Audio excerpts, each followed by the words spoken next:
खून का दाग बहुत गाढ़ा होता है। ये किसी वैनिश या सर्फ एक्सल के झाग में नहीं धुलता।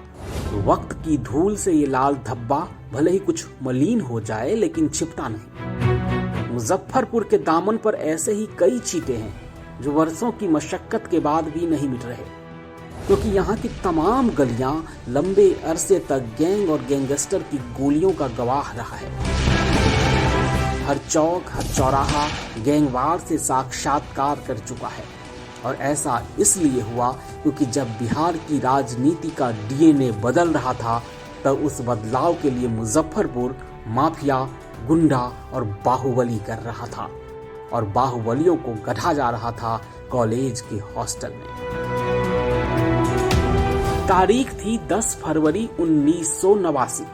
सरस्वती पूजा का दिन था। जगह थी बिहार यूनिवर्सिटी का पीजी बॉयज हॉस्टल नंबर 5। कट्टाधारियों की कृपा से कलम की देवी की भव्य पूजा का आयोजन किया गया था। पूजा के दिन ही अचानक गोलियों की गूंज से दीवारें कांप गई। बम के छर्रे चारों तरफ छितरा गए। जब धुआं कम हुआ तो बारूदी गंध में एक शख्स की लाश पड़ी थी। ये लाश थी हॉस्टल में छात्रों को गैंगस्टर बनाने की ट्रेनिंग देने वाले गिरोह के सरदार की। नाम था मीनी नरेश। बाहुबली अशोक सम्राट के हॉस्टल एजेंट की हत्या में पहला नाम आया था चंद्रेश्वर सिंह का, और दूसरा नाम था छोटन शुक्ला का। एलएस कॉलेज में पढ़ने वाला छोटन शुक्ला, वही छोटन शुक्ला जो बाद के 5 वर्षों तक मुजफ्फरपुर में बाहुबली बना रहा।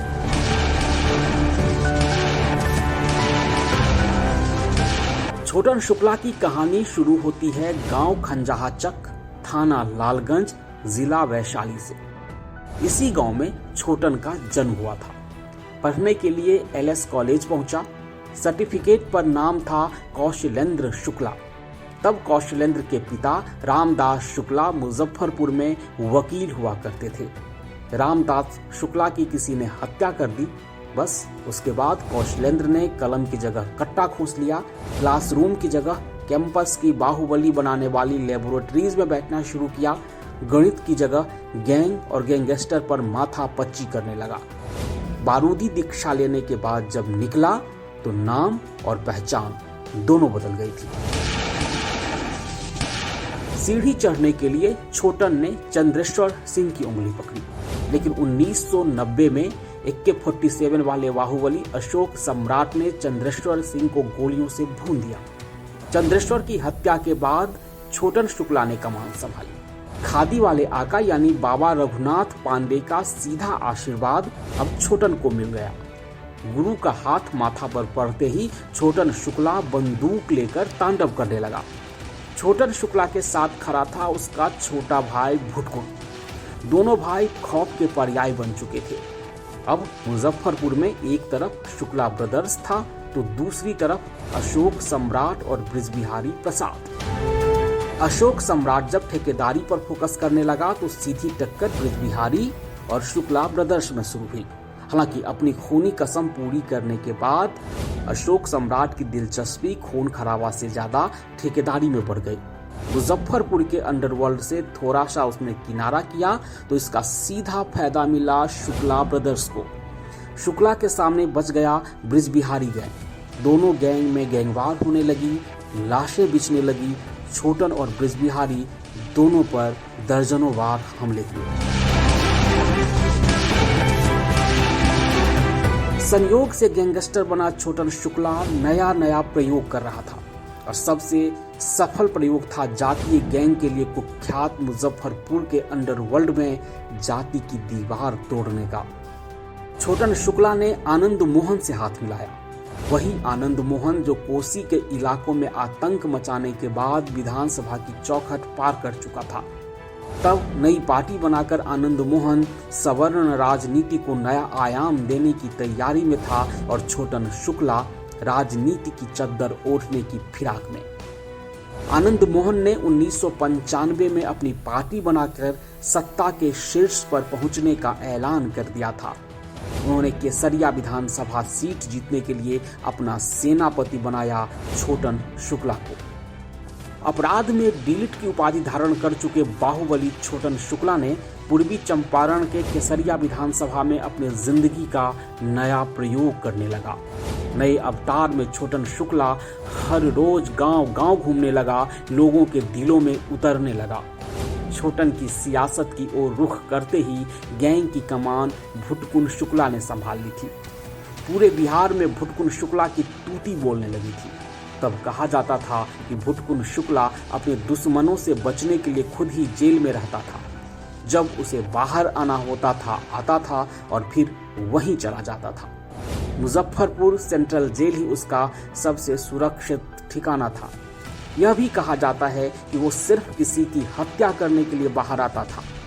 इसी तरह की किंवदंतियों ने भुटकुन शुक्ला को अंडरवर्ल्ड का बेताज बादशाह बना दिया था। छोटन शुक्ला का औरा बढ़ने से उसका जानी दुश्मन बृजबिहारी प्रसाद तिलमिला उठा था। बृजबिहारी की बंदूक फिर से मौके की तलाश में जुट गई। संयोग ऐसा था कि मुजफ्फरपुर से छोटन जिस रास्ते केसरिया जाता था वो बृजबिहारी की गली से होकर गुजरता था। 4 दिसंबर 1994 को जब छोटन शुक्ला अपने साथियों के साथ विधानसभा क्षेत्र से चुनावी बैठक और प्रचार कर लौट रहा था तो संजय सिनेमा ओवरब्रिज के पास बृजबिहारी गली में पुलिस की वर्दी में कुछ लोग खड़े थे। गाड़ी रोकी। जब तक छोटन कुछ समझ पाते तब तक चारों तरफ से घेर कर उन पर AK-47 से बौछार कर दी गई। छोटन शुक्ला के साथ साथ उनके 4 साथी भी मारे गए। छोटन शुक्ला की हत्या के बाद पुलिस पहुंची और डेड बॉडी को हॉस्पिटल ले जाने की बजाय वहीं छोड़ दिया। काफी देर बाद जब बड़े अधिकारी पहुंचे तब जाकर पोस्टमार्टम हुआ। छोटन शुक्ला की हत्या ने पूरे बिहार में भूचाल ला दिया। छोटन की शव यात्रा में इलाके के सारे बाहुबली उतरे थे। बदला लेने की ऐलानियां कस्में खाई जा रही थी। तभी रास्ते में गोपालगंज के डीएम दिखाई पड़े। आनंद मोहन ने उकसाया और भीड़ ने जी कृष्णैया की हत्या कर दी। भुटकुन शुक्ला ने उन्हें नजदीक से गोली मारी थी। डीएम कृष्णैया की हत्या से दिल्ली तक दहल उठी थी। छोटन शुक्ला की हत्या के बाद भुटकुन शुक्ला अगिया बेताल की तरह तांडव करने लगा। भाई का बदला लेने के लिए तड़प रहा था। उसने सबसे पहले छोटन के हत्यारे और बृजबिहारी प्रसाद के राइट हैंड ओंकार सिंह को गोलियों से भून दिया और फिर बृजबिहारी को मारने की तैयारी में जुट गया। दूसरी तरफ भुटकुन अपने गैंग को राष्ट्रीय स्तर पर विस्तार करने लगा और इसमें उसको साथ मिला यूपी वाले शुक्ला का, उस श्री प्रकाश शुक्ला का जो हाजीपुर में रेलवे में ठेकेदारी चाह रहा था और अपना ठिया बनाया भुटकुन के घर पर। और तब भुटकुन का एक ही मकसद था, बृजबिहारी की हत्या। भुटकुन का भय पसरता जा रहा था लेकिन बृजबिहारी भी भुटकुन को मारने की फिराक में था। भुटकुन को घर में घेर कर मारने की तैयारी शुरू हुई। इसके लिए शातिर दिमाग वाले बृजबिहारी प्रसाद ने गद्दारी की पटकथा लिखी। इस पटकथा का नायक कौन था और उसने कैसे 1997 के सबसे बड़े डॉन पर हमला किया, बताएंगे आगे।